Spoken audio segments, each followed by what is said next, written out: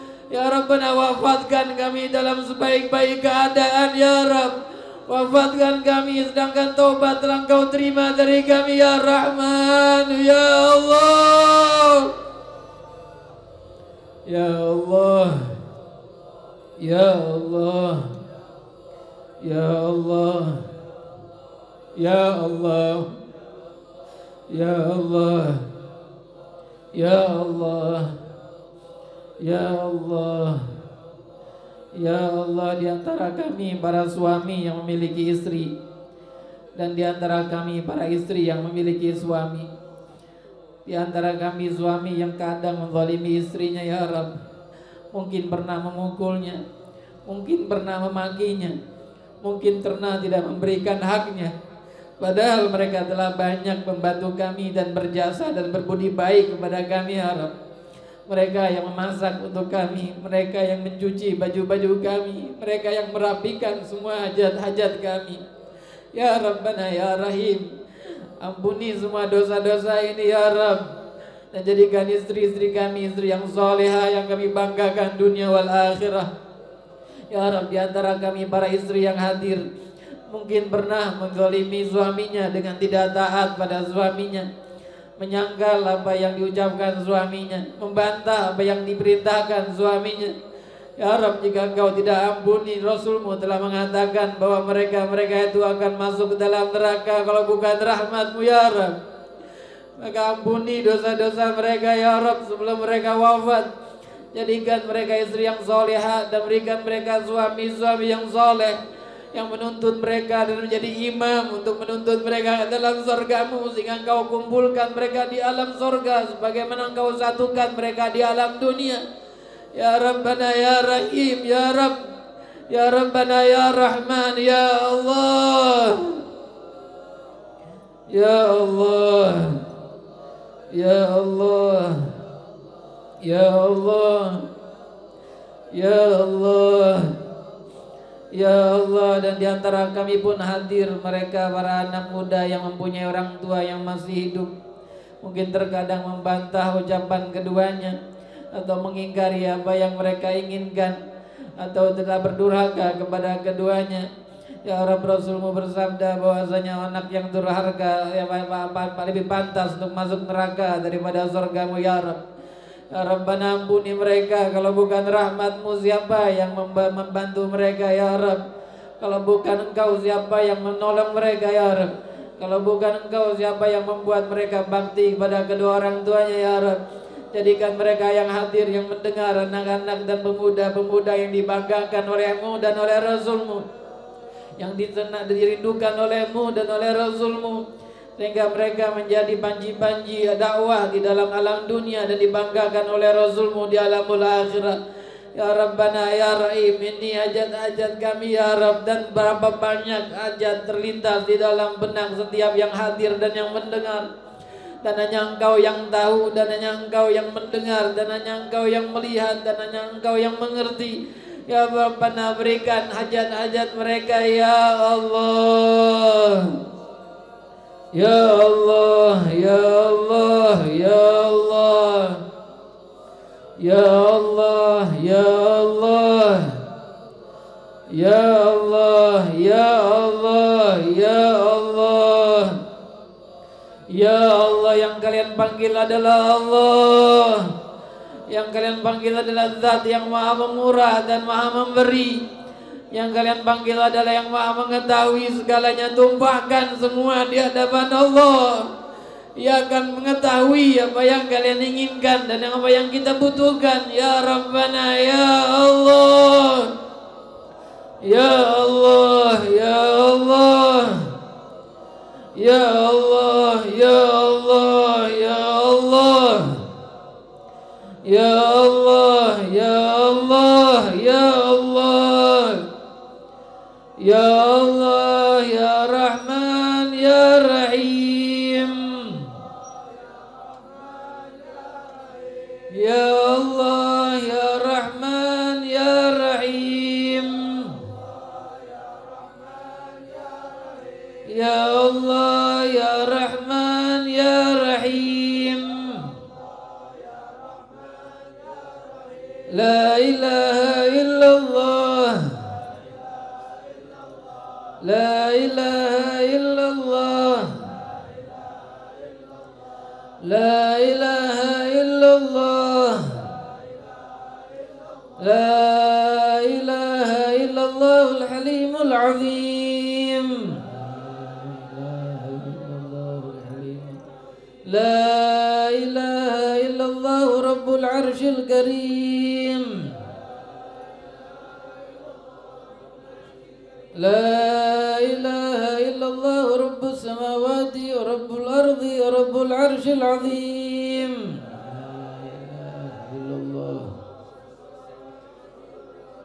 rabbul arshil azim, la ilaha illa huwa, la namut alaiha bi'anu ba'di insyaallah ta'ala min al-aminin, amin amin.